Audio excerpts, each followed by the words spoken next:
Like Jean, I want to say that Francesca also encouraged me to be personal. And like David, this is very much some beginning thoughts. Though with material and subjects that I've been thinking about for some time now. Thank you for inviting me to participate in this conference. It is a joy for me to be on this side of the Atlantic among friends and colleagues who have given me so much. I want to begin by saying a few words about Michael Paul Gallagher. I am sorry we never met and that I only began reading his work recently, for I think we might have had much in common. That affinity is doubtless one of the main reasons I was invited to participate in this conference at this wonderful school I first visited 5 years ago at the initial conference for the Power of the Word project. I want to explore this sense of affinity that will, I hope, in a roundabout way, take me to my proposed topic on women writing and Rahner's depths of the heart. The women I have in mind are two particular women writers I have an affinity for, the French thinker Hélène Cixous and the Dutch diarist Etty Hillesum. Though my bringing them together in this way with Rahner and Ignatian tradition is a beginning exploration, so forgive me for not being as polished or as finished as I might like. So this idea of affinity, of having much in common, is key, I think, to Gallagher's book that gives this conference its name, Dive Deeper. The aim of that work, Gallagher wrote in the opening paragraph, is to evoke our human adventure, to make Christian faith more real through exploring our ordinary but deep experiences. Gallagher's use of the second person makes that adventure, an ordinary but deep experience, something that is shared. He also tells us that we share a cultural desolation, an incapability of imagining God, an inability to reach the depths of ourselves, themes that appeared among us in yesterday's conversations. These past few years in the UK and US, both of which have been my homes, have been full of what could certainly be called cultural desolation. The title of this panel refers to the modern world, but the world I want to consider is this desolate one we inhabit now, one that seems in many ways far removed from at least what I would consider the modern world. We live in something else, but I'm not sure what to call it. It has taken many of us by surprise. After the US election, the philosopher Judith Butler spoke about this response of shock and surprise. Who are they, she asked, these people who voted for Trump? But who are we who did not see their power, who did not anticipate this at all, who could not fathom that people would vote for a man with racist and xenophobic discourse, a history of sexual offenses, the exploitation of workers, disdain for the Constitution, migrants, and a reckless plan for increased militarization? Perhaps we are shielded from the truth by our own isolated form of left and liberal thinking. Or perhaps we believed in human nature in some naive ways. Under what conditions does unleashed hatred and reckless militarization compel the majority vote? These conditions she speaks of grow increasingly cruel and brutal. It seems the lessons of the modern world of 20th century horrors are forgotten. In the US, there is talk about registering Muslims, of imprisoning and deporting hundreds of thousands or even millions of immigrants, of making lists of liberal college professors. In the past few weeks, the American Civil Liberties Union, the Southern Poverty Law Center, and Sean King of Black Lives Matter and the New York Daily News have tracked thousands of hate crimes around the country. Swastikas on playgrounds, in the subways, on synagogues, on the doors of a rabbi's home. African Americans, Muslims, women, the disabled have been targeted by mail, by phone, in person. At a white nationalist conference in Washington recently, one of the group's leaders posed the question of whether Jews are really people. Non-white Americans whose families have lived in the US for generations have been cursed and told this is Trump world and to get out. I am part of another world, a secret, though nothing is ever really secret anymore, Facebook group called Pantsuit Nation that is full of daily anecdotes of hatred against the other and how these have been and might continue to be resisted. That these social media experiences are shared ones provides support and staves off despair about those incidents of hate that come closer than social media. A colleague at the Connecticut University where I have been teaching, the day after the election sent out an email offering safe space for students and faculty who might have reason to fear. A Muslim student came into his office, he told me, and sat down and wept. She told him she was afraid to leave her house. What should she do?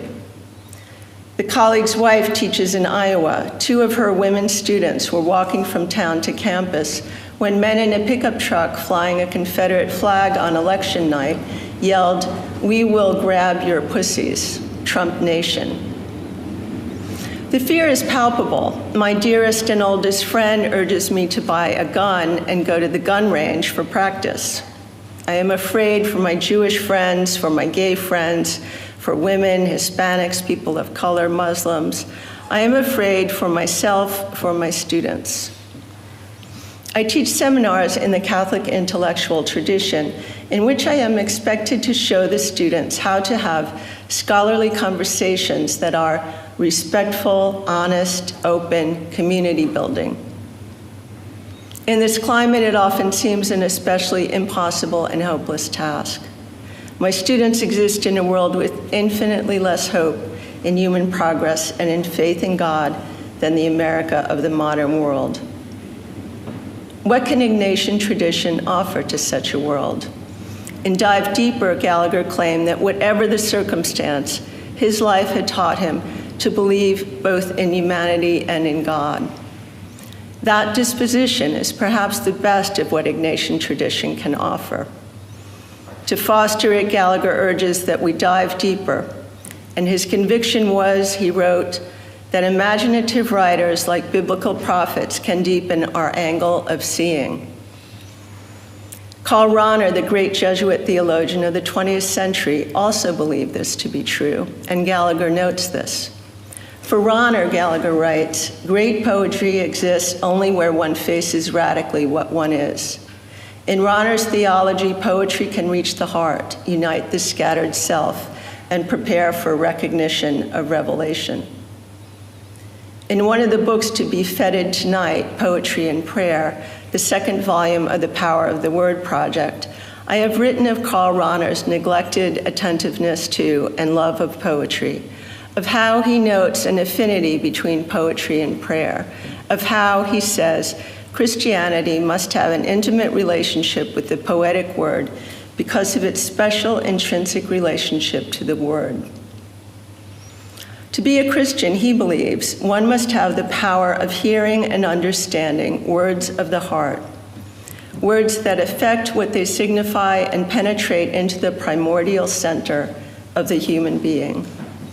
One must have the power of hearing authentic, reconciling words, and I cannot think of much that is more important in these dark times than that, to have the gift of speaking and hearing reconciling words.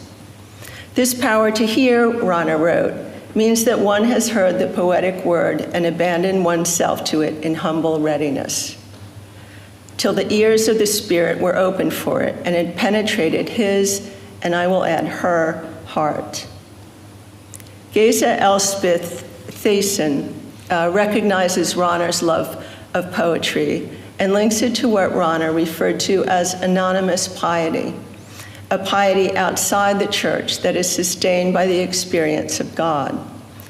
Thiessen writes that this piety does not simply arise in the specific sphere of church, but connotes the fundamental relatedness of the human being to God and his/her witness to sincerity, truth, love, all actions founded on and pointing to God's universal grace. This witness includes authentic artistic creation and commitment. I confess it had been several years since I had turned to Rahner when I began to think about this conference. But when I did, I was struck again by the same qualities that drew me to his work 10 years ago when I read his Christian of the Future for the first time in my Jesuit Divinity School, Regis College in Toronto. What appealed to me then and still does now is a gentleness and humility I found in him.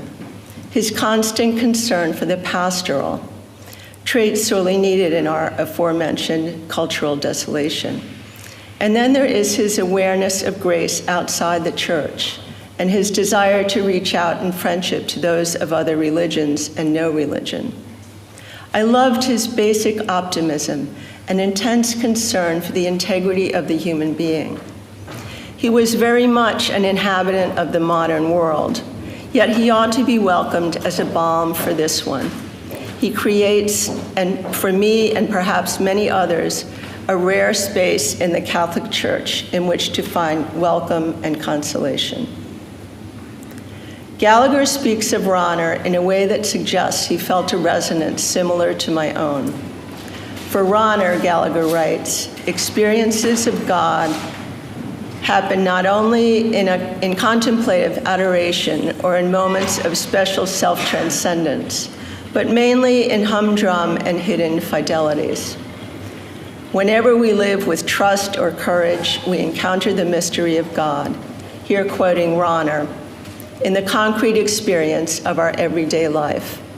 One cannot live in pure inwardness. One cannot make oneself a pure spirit. One must have concrete actions as well. This space of affinity I seek to begin to delineate has such concerns held in common. Living with trust and courage while being attentive to those humdrum and hidden fidelities while taking concrete action. And yet the commonalities must not blind us to the differences between Rahner and Cixous and Hillesum. Particularly problematic for me is considering these two Jewish women in this Christian context, as there may be for me a temptation to find in their strange and moving writing a Christian message. Yet I also know that it has often been out of such discomfort of writing of Cixous and church in particular that I came to an important recognition that Cixous, and now I am also able to add in gratitude Hillesum, in her unconventional religiosity, has a profound awareness of grace, love, joy, community, soul that would put many Christians to shame. I borrow these Jewish women because they challenge and transform my own Christian identity. Inspired by Cixous, I seek in my reading and writing a religious practice that is a dive deeper, a literary mingling of religions in a search of a theology beyond dogmatic certainties. As Hillesum writes in her journal, I shall not intervene, but simply have faith. The women writers may need some introduction for those who are unfamiliar with the work of either or both. Cixous was born in 1937 in French Algeria to Jewish parents who were part of the diaspora, her father from Spain, her mother from Germany. Many members of her extended family on both sides were killed in the Holocaust. She grew up as an outsider among Arabs. As a schoolgirl, she fell in love with the French language, perhaps the only space in which she felt at home. Neither France nor Germany nor Algeria, she would write in My Algerians in 1997. No regrets, it is good fortune. Freedom and inconvenient, intolerable freedom. A freedom that obliges one to let go, to rise above, to beat one's wings. I feel perfectly at home nowhere. As you can imagine, such sentiments would be anathema to Trump world. Cixous is not easy to categorize or write about. Verena Andermatt Conley, who has written often and well on Cixous, notes this difficulty when she asks, how does one write on someone who is plurivalent, mercurial, and as mobile as her style of her writing? Jacques Derrida, whom Cixous considered an intellectual and spiritual companion, called her the greatest writer in the French language.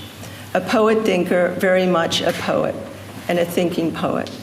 She is a teacher, for decades a professor of literature at the experimental Université de Paris, which she helped found as an alternative after the political and pedagogical turmoil of 1968. She is prolific author of more than 40 books and over 100 articles, crossing multiple genres: theater, theory, experimental fiction, memoir, interview, notebooks. Though she defies the limited descriptions those labels suggest, as she deliberately crosses boundaries of fiction and theory, poetry and prose, interior and exterior. Cixous knows the interior depths and feels an affinity for those willing to go there. The writers I love, she writes, are descenders, explorers of the lowest and deepest. She places Hillesum among them. Eddie Hillesum, 1914 to 1943, was a young Dutch Jewish intellectual whose journals and letters provide an account of her life in Amsterdam for 2 years during World War II before she was killed in Auschwitz in November 1943. Hillesum had degrees in law and Slavonic languages and made her living teaching Russian. She described herself as an aspiring writer, exclaiming in her journal, "How much I want to write, but never had the opportunity to publish." It is only through her journals and letters, the vast majority unpublished until 40 years later, that we know what a fine writer she already was. As Jan Garland writes of Hillesum in his introduction to An Interrupted Life, the diaries and letters of Eddie Hillesum, 1941 to 1943, at her desk in the small room on Gabrielle Metzustraat, she produced one of the most remarkable texts of our time, a testimony of faith and love written in the darkest hours of modern history. Hillesum has had a great effect on Cixous, who describes the diaries as an account which struggles from hour to hour to save in the enclosure which becomes more and more narrow, more and more monstrous, the vestiges of life, until when there is no more earth, the sky remains, then less and less sky, until finally no more sky at all. Do you know of Eddie Hillesum? I find solace reading her diary and letters, especially lately. She kept a diary from 1941 in which she records the gradual constriction of her outer world and the simultaneous expansion of her inner one. Living in an increasingly cruel and brutal world, as Cixous notes, she manages an incredible equanimity and magnanimity.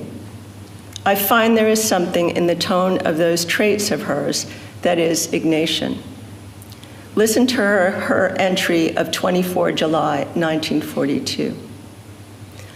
I would very much like to do an hour's hard studying before I start on this day. I feel a great need to do so, and I also have the necessary concentration. When worries start to assail me, again this morning, I simply jumped out of bed. God, take them away from me, please. I don't know what I shall do if they send for him. She was speaking of Julius Speer, her lover. What influence I can use on his behalf. We must accept everything as it comes and be prepared for the worst. Don't brood and don't be afraid, but be calm and think clearly. When the crucial moment comes, you will surely know what you have to do. My roses are still in bloom. I shall take that half-pound of butter to Yap. If all this suffering does not help us to broaden our horizon, to attain a greater humanity by shedding all trifling and irrelevant issues, then it will all have been for nothing. Tonight I shall dine with him in the Café de Paris. It is almost grotesque, an outing like that. Liesl said, "It is a great privilege, isn't it, that we have been chosen to bear all this. Liesl is a great woman, a truly great woman. I would like to write about her one day. We shall come through, no doubt." Reading Cixous, reading Hillesum, I feel like Cixous a mysterious affinity for these authors, what she calls a certain music she is attuned to. I think someone yesterday raised a question of what use is poetry in these desolate times.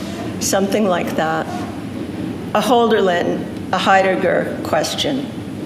The implication maybe is that it is silly to turn to poetry, to literature now. It is impossible. But Rahner, Cixous, Hillesum all suggest that it is more important now than ever. In an early work, the 1972 Vive l'Orange, To Live the Orange, Cixous writes of an apropos dilemma to our discussions. She has discovered the Brazilian novelist Clarice Lispector. She describes the experience in terms of someone coming out of a desert into an oasis. The reading transforms her. She writes in a new way, but she is guilty in her writing. A friend calls on the telephone demanding political action to save women of Iran. What to do? Shouldn't one go to the barricades? No, Cixous continues to write, asking, where does the question of Iran touch us? Far from the borders, from the tanks, from the laws, far from the Ayatollahs, from the French life, from the American farce in this inner clearing, where women invent without maps new kinds of happiness. That is what I experience also in the Pantsuit Nation group, women and men inventing without maps new kinds of happiness. In the concreteness of life, those men and women, like Rahner, Cixous, and Hillesum, find grace and courage. This affinity may not feel like enough for our desolation, but if we are considering Ignatian tradition, clearly, isn't that what is at the heart of Ignatius's exercises, a delicate affinity? What comes to mind is rule number 335, where mention is made of the action of the good angel on souls progressing to greater perfection. The action is, Ignatius says, delicate, gentle, delightful. It may be compared to a drop of water falling upon a stone. What use are poets in desolate times? Etty responds in the last entry of her diary. She had just referred to reading Rilke, which she continued to do right to the end. Sadly, in difficult times, we tend to shrug off the spiritual heritage of artists from an easier age with what use is that sort of thing to us now?